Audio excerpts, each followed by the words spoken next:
Hello, class. Today we're going to be going over Chapter 12, which deals with organizing the speech. Now, quite honestly, this is a chapter that you really need to read all the way through. Not that you don't need to read any of the other ones, but you really will get a better idea when you read all the examples of what I'm about to talk about. So essentially, a speech is it's a really basic, simple, composed idea that is broken down into three sections, very similar to the essay. You have an introduction, you have a body, and you have a conclusion. So let's just talk about that a little bit. First of all, like I said, you have an introduction, and that's where you establish why you are credible to be speaking on this subject. It is also where you will find a good attention getter, something that is short, but that really pulls the audience into wanting to pay attention to you. Think about when you're watching TV and you're channel surfing and you're trying to find something to watch.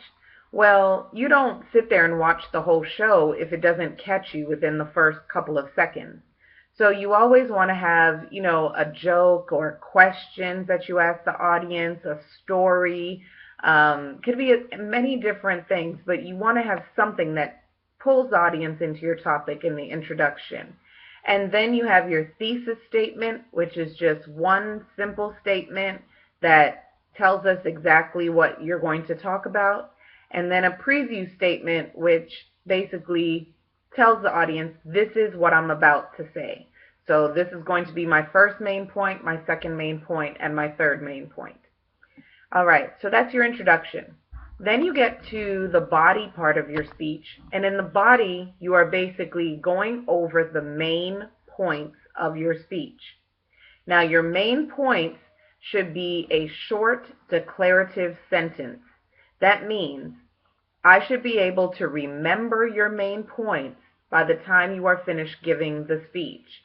You've told me what they are in the introduction, and now in the body, you state them again, but explain them and give more supporting material to them. So you'll say your main point, and then you would support it with statistics, or a story, or a testimony, or facts, or quotations, anything that you've researched that would back up whatever your main points are. Now let me also say this about your main points. You want to restrict the number of main points, especially in a short speech like you will be doing in this class. You never want to have more than 2 or 3 main points. It is always better to have a small number of main points that you explain more fully and in description than to have, a list of the 10 top ways to improve your study habits. No one's going to remember all of those 10 ways by the end of your speech. Focus on 2 that you feel are really strong, and then support those well enough with the supporting material. All right, now how do you get from one idea to the next? Well, Chapter 12 talks about using good transitions. That means you will use words or phrases that will help the audience to move from one idea to the next. This is not a paper where if somebody needs to know that you're changing ideas, they just notice that you start a new paragraph. This is a speech.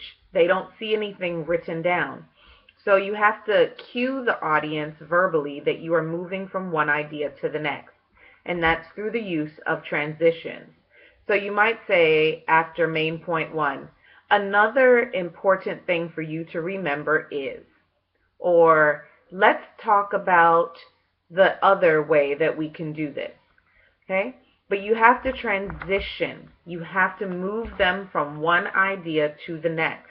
On page 104 in your textbook, there is a list of very good words and phrases that I would suggest that you learn and use during your speeches. So page 104 is a very important page for you to refer back to so that you'll use good transitions from your introduction into your body, then between each main point, and then finally as you move into your conclusion. In your conclusion, you just want to repeat your main points so that the audience really remembers them, and then find a creative or memorable way to end it. All right? So that's your introduction, body, and conclusion. Remember, you're only going to elaborate on 2 or 3 main points, and finally, you'll use transitions to move the audience from one idea to the next.